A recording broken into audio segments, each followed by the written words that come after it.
dunia ini seluruhnya, iaitu Allah Subhanahu Wa Taala. Sebagai contohnya, apabila Nabi kita nak hijrah daripada Mekah pergi ke Madinah pada tahun ke-13 dan tahun ke-14 Nabi kita Muhammad sallallahu alaihi wasallam jadi Nabi dan Rasul.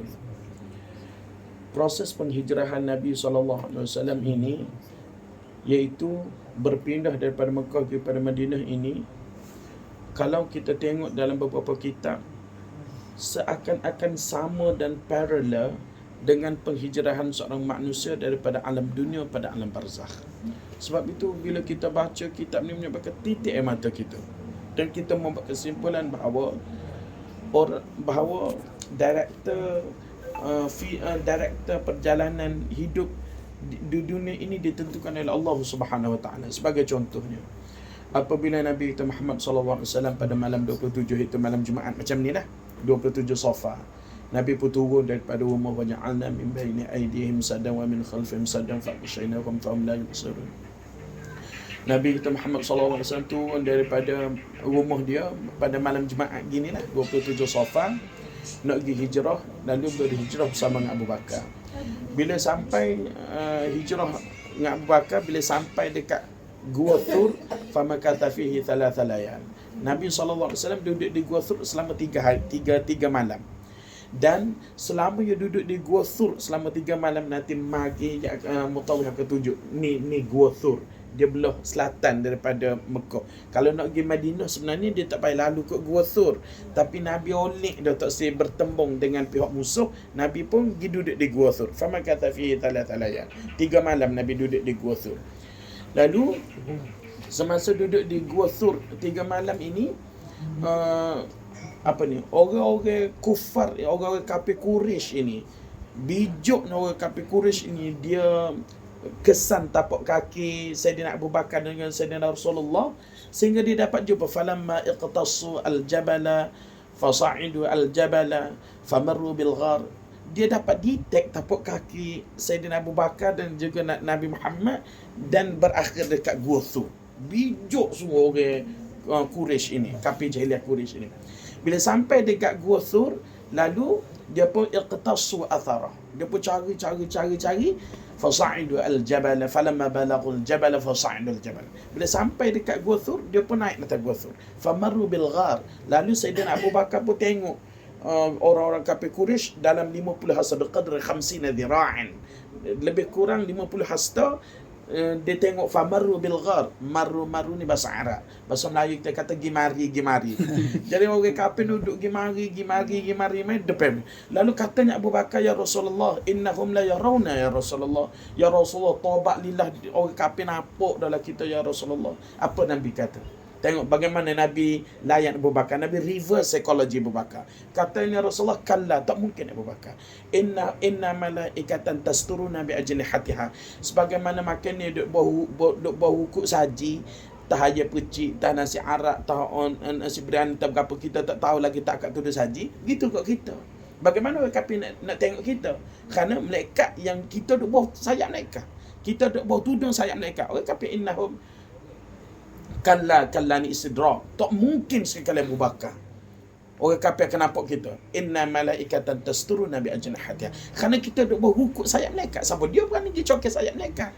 Okay. Rumah orang pun kalau lah makan ni duk bertudung saja, orang tak berani nak akad dah. Ni apatah lagi tudung sayap malaikat. Jangan membiarkan Abu Bakar pukul.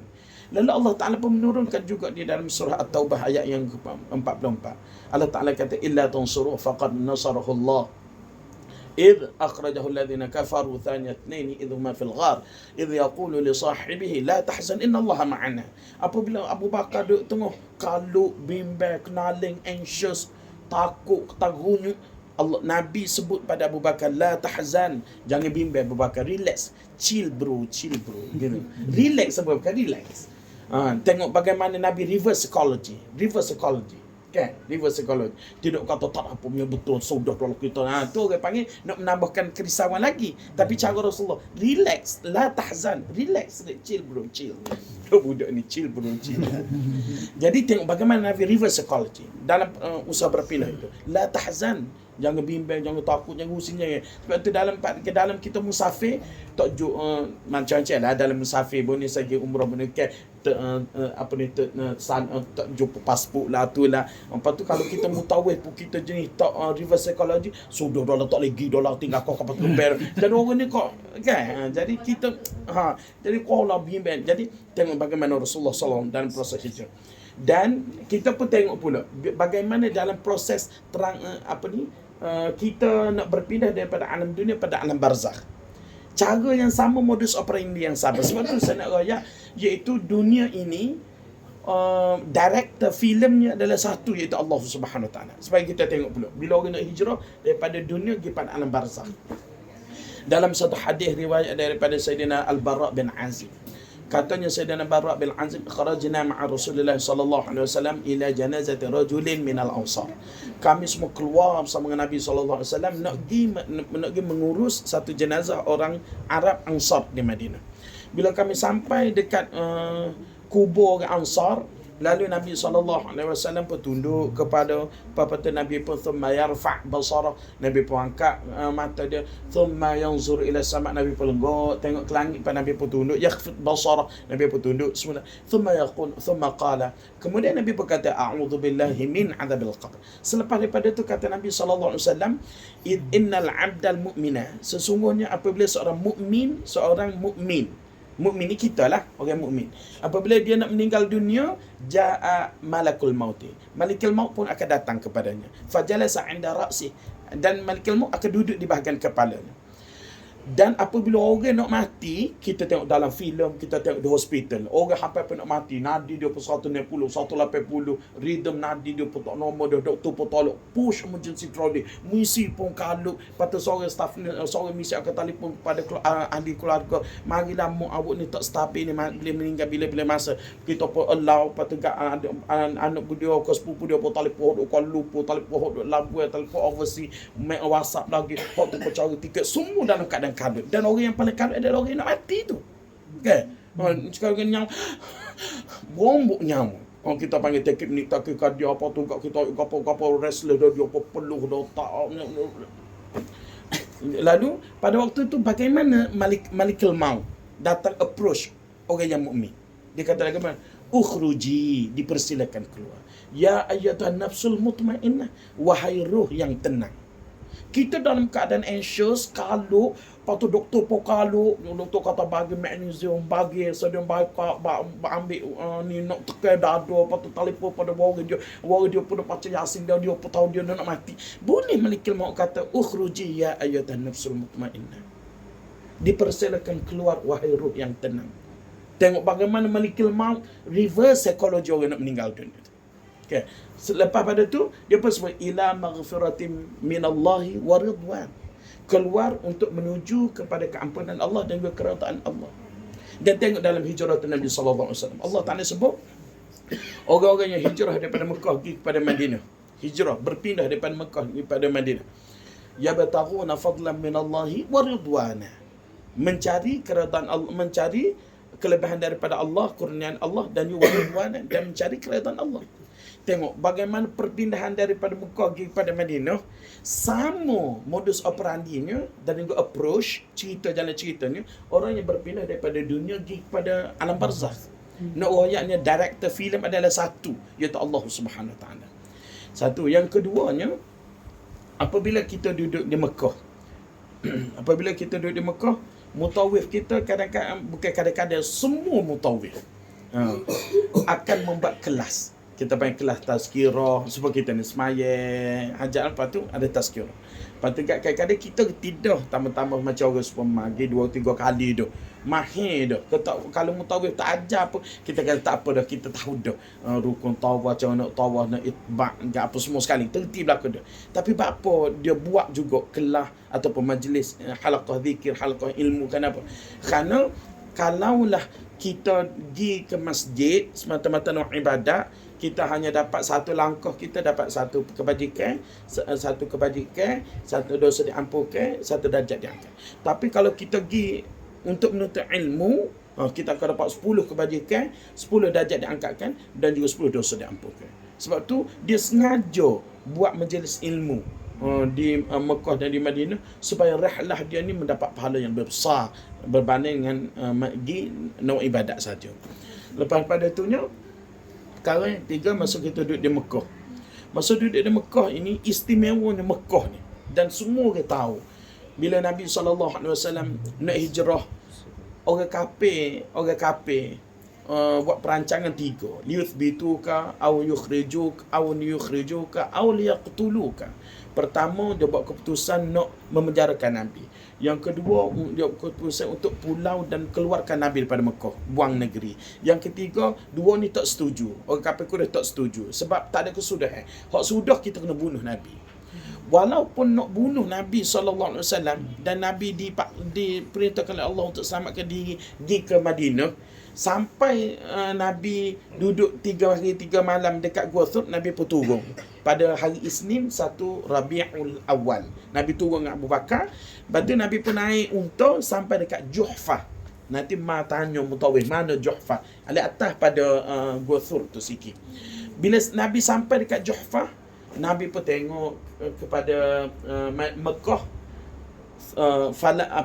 Nabi tengok pada Mekah, ishtaqan Nabi sallallahu alaihi wasallam. Nabi berai mata. Nabi nak tinggal dia ni, berai mata Nabi tengok di Mekah. Bila Nabi berai mata tengok ke Mekah, Jibril pun turun. Katanya Jibril, kenapa ya Rasulullah? Katanya Jibril, kenapa ya Rasulullah? Nabi pun senyap, menandakan ayat cintanya Nabi SAW kepada bumi yang penuh dengan keberkatan, iaitu bumi Mekah. Satu sekali kita semaya di Masjidil Haram sama dengan 100,000 kita semaya di tempat-tempat yang lain. Lalu bila Nabi rasa sedih sangat nak tinggal Mekah, Allah Ta'ala menurunkan ayat 85 surah Al-Qasas. Ayat 85 surah Al-Qasas ni Allah Ta'ala sebut, innal ladzi farada 'alaikal Qur'ana laradduka ila ma'ad. Katanya Allah Ta'ala, sesungguhnya engkau meninggalkan Mekah ni wahai Muhammad, Allah lah yang memaksa dan menyuruh engkau keluar daripada Mekah semata-mata untuk melaksanakan titah perintah Allah di bumi Madinah. Dan Allah itu jugalah laradduka ila ma'ad. Sungguh demi Allah akan mengembalikan semula engkau ke bumi Mekah. Lalu Nabi pun rasa tenang. Lalu Nabi pun teruskan perjalanan, dan akhir sekali setelah 8 tahun Nabi duduk di kota Makkah, Nabi kembali ke Nabi duduk di Madinah, hijrah 8 tahun, dan pada tahun ke-8 berlaku pembukaan kota Makkah dan Nabi menguasai kota Makkah pada waktu itu. Pada waktu itu. Sebab itu setengah-setengah ulama kata gini, kalau kita nak pergi ziarah selain daripada kota Mekah dan juga kota Madinah, kita tak sunat baca ayat 85 surah Al-Qasas. Tak sunat. Tapi kalau kita nak pergi selain daripada Mekah dan juga Madinah, kita sunat baca ayat 85 surah Al-Qasas, innal ladzi farada 'alaikal Qur'ana laradduka ila ma'ad. Supaya kalau kita pergi ziarah jauh-jauh pun, kita tak mati gelar di bumi orang lah. Allah Ta'ala jadikan sebab capek lagu mana, kebalik semula mati di rumah kita. Gitulah maksud mengaji, katanya Tok Guru. Bila kita pergi Mekah, kita nak tubik daripada Mekah, kan? Kita pun tawaf wada. Maka katanya ulama, sunat kita baca ayat innal ladzi farada 'alaikal Qur'ana laradduka ila ma'ad sampai akhir surah Al-Qasas ayat 85. Mudah-mudahan Allah Ta'ala jemput pula kita kali kedua, kali ketiga dan kali yang seterusnya ke bumi yang penuh dengan keberkatan, iaitu Mekah dan juga Madinah. Perkara yang kelimanya, tidak ada satu perjalanan dan musafir yang penuh dengan ibrah, yang penuh dengan pahala, yang penuh dengan keampunan, yang penuh dengan berkat yang menjadi tetamu Allah selain daripada musafir nak menuju kepada Baitullahil Haram. Sebab itulah kita pergi ke masjid ni pun kita rasa besar dah pahalanya. Satu langkah kita kalau pergi ke masjid nak ibadat saja, satu pahala, satu dosa diampunkan, satu darjat diangkat selaku. Dan cuba bayang rumah kita batu 31 dia sampai ke Mekah. Dalam perjalanan dan masa duduk Mekah buat kelas pula untuk menuntut ilmu, dia gandaan 10 pula. Lepas tu satu amalan di Makkahul Mukarramah 100,000 gandaan, kan? 100,000 gandaan. Sebab itulah saya sebut pada jemaah masa umrah dengan saya hari itu, saya royak dalam kuliah, saya kata sebab kita tak nampak. Kita tak nampak betapa banyaknya hak Allah Ta'ala nak beri ke kita, menyebabkan kita rasa 10,000 nak waktu ubik pada jalan Allah itu pun besar. Terasa pun besar. Kerana kita tak nampak. Seumpama gini. Seumpama nikmat kesihatan. Oleh kerana kita bangun esok pun kita sihat, malam ni pun tidur jenuh molek, lusa pun bangun sihat seumur selama 40 50 tahun. Kita pun tak rasa nikmat, kita tak rasa bagaimana deritanya sakit. Bagaimana nyakit ni pula beribu-ribu je ni nyakit. Ada hari ni pula misi dekat kerja sekali dengan saya dengan Dr. Bar. Umur baru 40 lebih. Lepas tu kena wapingai, cuci wapingai, pendarahan pula dalam kepala. Jadi bila lah kita sakit, hak tu ikut orang royak lah tu. Berapa kan? Berapa?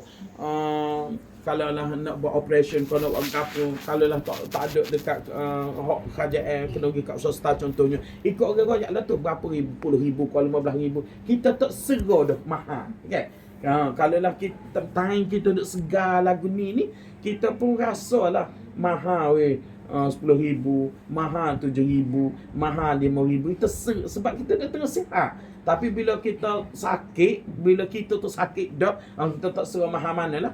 Kalau tak ada duit pun semua orang rela jual tanah lah, rela berhutang adik-beradik lah semua sekali. Kerana kita berutut.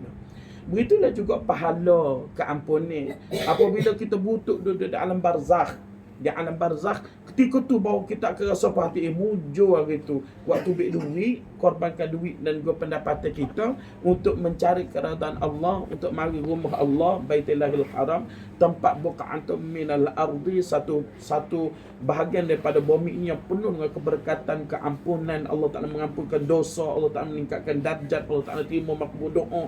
Mujur. Kenapa? Bila kita duduk dalam kubur, bila kita duduk dalam lubang kubur, mula-mula kita masuk kubur, malaikat hak mari jumpa dengan kita namanya Ruman. Malaikat tu nama Ruman. Katanya Ruman, dia kata uktub ma fa'al. Kamu tulis apa yang kamu lakukan masa hidup dulu. Pak kita pun kata nak tulis dengan gapo. Lalu dia kata gini, ambil putung jari engkau, ambil idea engkau, ambil perca kain daripada kain kafan, engkau tulis. Dalam saat-saat tu juga kita ingat semua amalan kita. Ingat itu pun tulis. Lepas tu kita pun kalung, letakkan gantungan di tekuk kita. Lepas daripada tu, duduk sebentar, mari pula seorang lelaki yang sangat handsome. Ia 3 sifat. Pertama, husni wajhi, muka sangat handsome.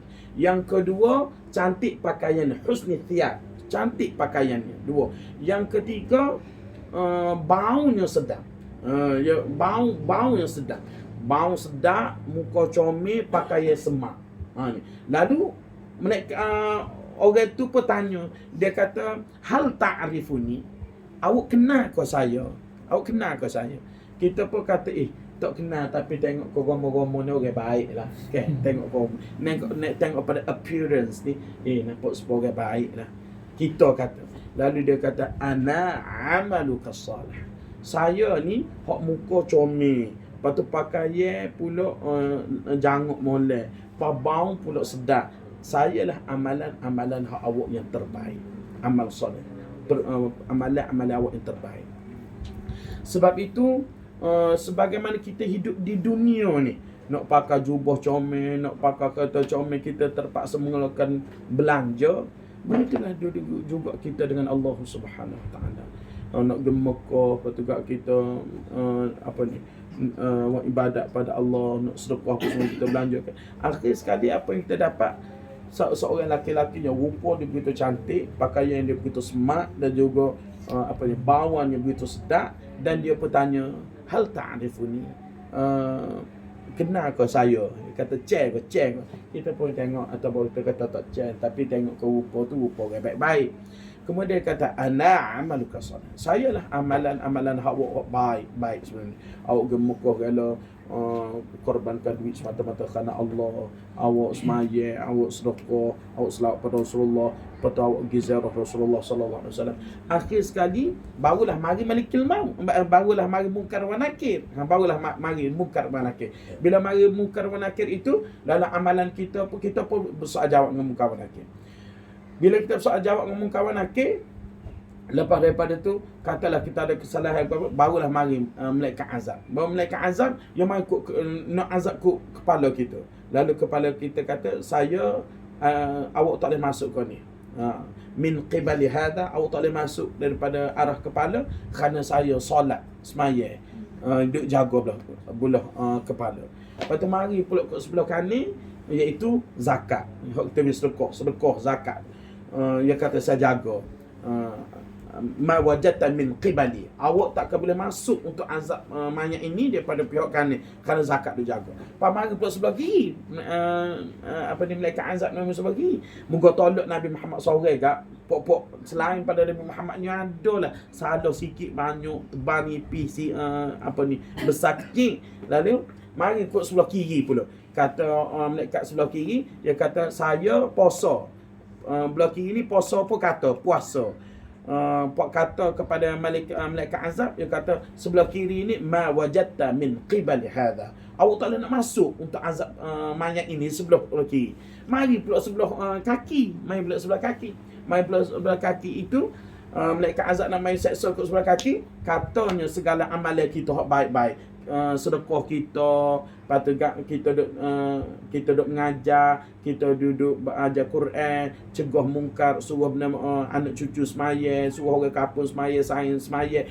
Bila kita duduk umrah pula, kita duk tolong orang nak tawaf, tolong orang kau tu, tolong orang kau ni, pak kita pula ajar, pak kita kata hak ni tak boleh, tu tak boleh, terlari, jangan buat lagu ni dalam ihram. Semua tu duduk belah kaki. Ini ada bila malaikat azab nak mari azab ke sebelah kaki, dia kata ma wajadta min qibal hadha, awak tak boleh nak mari nak azab ke sebelah kaki saya ni. Sebab apa? Sebabnya kebajikan dia terlalu banyak. Fa'lul khairat, kebajikan amalan khairat dia terlalu banyak sebelah kaki. Sebab tu nak bagi tahunya iaitu amalan ini apa kita panggil? Amalan ini hok kita duk buat tu boleh jadikan kadang kita tak telitah bahawasanya amalan yang kita buat ini akan menyelamatkan kita. So, lepas tu yang seterusnya, amalan yang kita nak boleh buat ni kita rasa sepuluh kita, okey. Pergi sembahyang kita, nak pergi umrah kita, nak pergi haji kita, tapi sebenarnya yang menjemput kita, yang membolehkan kita untuk melakukan satu-satu ibadat adalah Allah Subhanahu Wa Taala. Sebab itu bila kita pergi ke Mekah, kita ada tetamu Allah, Duyufur Rahman. Ramai mana orang hak duit lebih banyak pada kita sapa Mekah. Ramai mana orang hak lebih muda, lebih kuat daripada kita, tak ada nyakit gapa-gapa, yang lebih senil daripada kita, tapi tidak dijemput oleh Allah Subhanahu Wa Taala. Sebenarnya orang pergi ke Mekah ni adalah orang yang sangat special. Dia adalah Duyufur Rahman. Dia adalah tetamu Allah. Sebab itu bila kita boleh buat ibadat, sebenarnya Allah Ta'ala yang menggerakkan kaki tangan kita tu untuk buat ibadat supaya banyak dia panggil apa ni, amalan kita, dan amalan itu Allah Ta'ala nak mempersembahkan kita selepas pada kita meninggal dunia. Sebab itu kita syukur pada Allah Subhanahu Wa Ta'ala kerana kita boleh sembahyang, kita boleh puasa, dan kita dijemput oleh Allah kesekian kalinya untuk menjadi tetamunya di hadapan Kaabah. Lepas pada tu bila kita pergi ziarah pula Nabi sallallahu alaihi wasallam, Nabi kata siapa-siapa yang menziarahi saya ketika saya meninggal dunia seperti saya hidup. Jadi siapa-siapa, kata Rasulullah, siapa-siapa yang menziarahi saya selepas saya meninggal dunia, itu ziarah kubur Rasulullah, seperti dia menziarahi saya semasa saya hidup. Semasa saya hidup. Jadi itulah bila kita sampai saja di makam Rasulullah, bukan kita sajalah, kita semua orang mukmin yang telah dipilih oleh Allah, yang telah disaring oleh Allah, yang telah dijemput oleh Allah, sampai saja situ kita ingat kita mari daripada jauh, tinggal rumah, tinggal apa, susah payah di atas kapal terbang 8 je, lepas tu orang pula erek big pula, lepas duduk di hotel, kita pula orang tua dah, lepas tu mari pula sore, lepas tu mari nak tupai saing, lepas tu habis duit lagi, habis tenaga, habis masa lagi, semata-mata kerana Engkau ya Rasulullah. Semata-mata kerana Engkau ya Rasulullah. Sebagaimana saya mari ni ya Rasulullah daripada jauh sangat, dan saya daripada jauh sebuah masa mari ni ya Rasulullah, di dunia sejumpa cari Engkau ya Rasulullah. Mudah-mudahan apabila di akhirat saya esok semua orang bangkit pada kubur selepas daripada nafkhatul thaniyah, lepas pada tiupan sangkakala kedua, aku jumpa cari Engkau ya Rasulullah. Mudah-mudahan. Sebab itu bila sampai saja dekat makam Rasulullah, kita lambai pada Rasulullah pada ketika tak keberai mata kita tanpa kita sedar dan tanpa kita khabar. Sebab lepas pada tu kita akan rasa dada kita luah sangat, tak akan rasa dada kita. Sebab itu tak ada lagi orang pergi Mekah walaupun penat, walaupun letih, walaupun habis duit, walaupun tinggal rumah tangga kelik tu, nyesah kahwin ke Mekah. Tak ada lagi. Semua orang balik tu dalam keadaan hatinya lapang, amalannya diterima, dosanya diampunkan, mawulidat ummuh, sebagaimana dia diampun, dia baru dilahirkan oleh ibunya, tak ada dosa maknanya. Semua orang merindui untuk pergi kali yang seterusnya. Maka barang siapa yang dijemput oleh Allah untuk kali yang kedua, ketiga dan seterusnya, maka dialah orang yang beruntung. Kerana dia dijemput oleh Allah untuk jadi tetamu-tetamu. Ya, tetamu ni gini, macam kita kan. Kita orang buat makan rumah, kawan kita buat makan rumah dia, adik-beradik kita buat makan, ataupun jiran kita buat makan, dia pun jemput, tiba-tiba tinggal kita sore. Kita bertanya wife kita, masa saya tak ada di rumah, ada ke dia main jemput? Kita bertanya WhatsApp kok dalam taman dia jemput kita. WhatsApp pun tak ada, kertas pun tak tinggal, telefon pun tak, mesej pun tak. Sebenarnya dia tak panggil kita. Apa perasaan kita? Salah ke apa kita dengan dia? Tapi jumpa kedai, jumpa Pantai Timur, hello tempat baru pun kecek mana je. Apa orang lain panggil belakang kita tak panggil? Kita pun macam tertanya-tanya. Apa yang dia bilang? Kau kita ada salah ke apa? Kau buat tayok makan dulu kita tak pergi kau. Kita pun tanya wife kita, kan ada yang buat makan jemput sebelum ni kita tak pergi. Hak tu yang kali ni dia tak jemput dah kita, kau kan tak ada. Kau ada kita buat makan, kita tak jemput dia, kita jemput orang lain. Kita tinggal. Tak ada juga. Apa tak apalah, kita boleh mikir gitu. Tapi yang perlu kita berfikir iaitu, kalaulah kita ni tidak dijemput oleh Allah Subhanahu Wa Taala sebagai tetamu. Kita tidak dijemput oleh Allah sebagai tetamunya. Tapi masalahnya hati kita tak pernah tertanya-tanya, kenapa Allah Ta'ala jemput dia 2-3 kali? Kenapa Allah Ta'ala jemput dia seumur? Tapi kenapa saya tidak dijemput? Sedangkan saya tubuh sihat, saya tak ada penyakit, waktu saya lapang, duit saya banyak. Sepatutnya kita tertanya-tanya begitu. Apabila kita dijemput banyak kali ke rumahnya, maksudnya kita rasa syukur pada Allah. Mudah-mudahan Allah Ta'ala menyintai dan mengasihi kita. Sebagaimana kita kalau nak pada orang, kita suka kat orang, kita akan jemput dia. Tak kira macam kalau kita pergi ngajar di masjid. Pas sudah mengajar di masjid tu, Jumaat pun sukalah kau ustaz ni mengajar, dia akan jemput pula lepas pada tu. Kalau lagi jemput sekali, lepas tu dia tak jemput dah chair tu tak penuh. Ataupun tak pernah jemput. Jadi tak kita faham. Tapi kalau Allah Taala jemput kita banyak kali, few times, maksudnya Allah Ta'ala menyintai kita. Bila Allah Ta'ala menyintai kita, kita kena jaga sebaik-baik cinta Allah Subhanahu Wa Ta'ala. Kerana katanya baginda Nabi SAW, Allah Ta'ala sebut, sesungguhnya Allah Ta'ala, ma ahadukum aghyaru min Allah. Tak ada siapa-siapa pun di kalangan kamu, kata Allah, yang lebih aghyar, yang lebih cemburu lebih daripada saya. Begitu Allah Ta'ala ni, kalau orang syirik, masuk dia kubur jat pada hari pertama, siapa bila-bila duduk dalam neraka, tak tubik-tubik dalam neraka. Pak kalaulah dia mati dengan syirik, patut orang hak datang, orang hak hidup lagi, anak dia kau hidup, nak minta ampun bagi hak mati ni, pun Allah Ta'ala tak izin. Usahakan kita orang biasa, Nabi Ibrahim nak minta ampun untuk Azar, bapa saudaranya ataupun ayah dia, itu khilaf di kalangan ulama, pun Allah Ta'ala tak izin. Sebabnya Allah Ta'ala cukup cemburu. Ma ahadukum aghyaru min Allah. Tidak ada seorang pun yang lebih cemburu kalau nak dibandingkan dengan Allah. Betul. Bila Allah Ta'ala menyintai kita, kita kena jaga molek cinta Allah. Kita kena jaga molek. Bagaimana kita nak jaga cinta Allah? Dengan ikhlas. Sebab itulah Imam Ghazali sebut, la yatakhallasul abdu, tidak akan selamat mana-mana hamba pun daripada tipu daya syaitan illa bil ikhlas, kecuali hamba itu mempunyai sifat ikhlas. Bila dia ikhlas sungguh-sungguh, berarti ikhlas ni erti suci dan bersih hatinya selain daripada Allah Subhanahu Wa Taala. Kita masukkan Allah di dalam hati kita. Sebab tu kalau kita duduk Mekah, kita duduk Mekah, gapo saja berlaku kan, insya-Allah Patut kita gapa-gapa Allahumma yassir wa la ta'as. Ya Allah mudah, ya Allah mudah, ya Allah. Hati kita memang tak ada siapa-siapa dah masa duduk Mekah. Betul tak mak? Hati kita Allah, Allah, Allah. Sebabnya bila kita dijemput oleh Allah sebagai tetamu, Allah Taala kenal ke kita dan kita kena menjaga cinta Allah Subhanahu. Sebab tu saya sebut masjid Sultan Nasiruddin Shah jemput saya ceramah hijrah 3 malam lepas. Saya sebut secara penuhnya hijrah tu Nabi sallallahu alaihi wasallam ni mnemonik dia yakin. YAKIN. Y tu yakin. A tu amal. Kerana hijrah Nabi ni tak ada ketika tu amal yang paling besar lebih pada hijrah. Lepas tu K tu kelakuan, akhlak, kelakuan, perangai.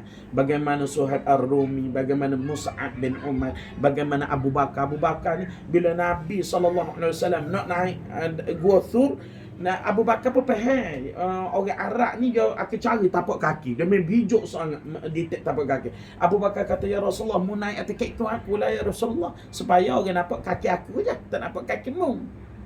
Kalau aku mati pun tak apalah, muka aku kan Nabi dan Rasul. Kalau mu mati kat tak ada orang nak mengajar, tak turun ada wahyunya. Boleh tengok rendah diri Abu Bakar kepung Rasulullah sallallahu alaihi wasallam. Nabi tua 2 tahun daripada Abu Bakar. Kepo. Dan ketika tu Nabi umur 54 tahun. Abu Bakar umur 52. Kalau lah anak 5 bulan boleh kepo lagi. Kalau dia 54 kat nah gini dia mau jalan. Dia mau kawin sakit belakang, sakit belikat. Ini sama-sama naik lah. Dia suruh mari. Kalau tapi tengok, tapi YAK semua ini, YAK yakin, amal dan juga kelakuan kita panggil akhlak ini terbina atas ikhlas. Kalau yakin, kita panggil iman, tidak ikhlas, orang jadi munafik. Sebab Abdullah bin Ubay dia mengucap depan Nabi, tapi hati dia benci pada Nabi, kita panggil munafik. Kalaulah amal ibadat kita tu tidak ikhlas, kita panggil buat nak nunjuk-nunjuk, kita panggil riak, kita panggil sum'ah. Kalau kelakuan nampak baik, juruh, nampak jinuk molek, tapi tidak ikhlas, kita panggil hipokrit. Semua ini tidak diterima oleh Allah. Baik yakin kita panggil iman, baik amal kita panggil perbuatan, amalan kita ni, dan baik kelakuan kita panggil akhlak, perangai, semua terbina atas ikhlas. Bila kita ikhlas sungguh-sungguh, barulah kita diterima oleh Allah Subhanahu Wa Taala. Boleh terima. Sebagaimana amal ibadat yang paling besar zaman Nabi, iaitu hijrah.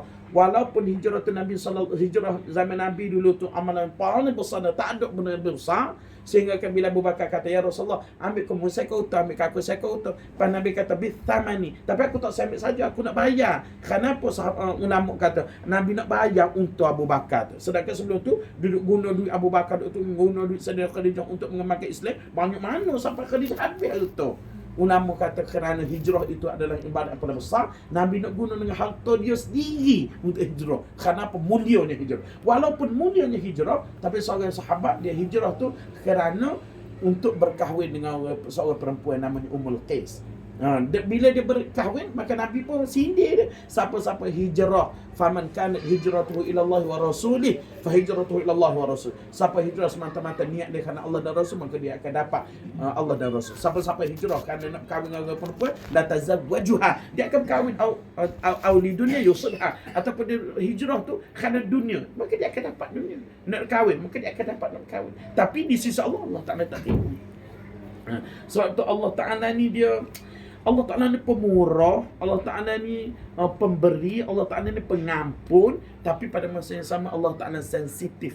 Kalau bahasa kita lah, sensitif pada itu Nabi kata, ma ahadukum aghyaru min Allah. Tidak ada satu pun yang tidak ada satu orang pun, kata Rasulullah, yang lebih cemburu berbanding pada Allah.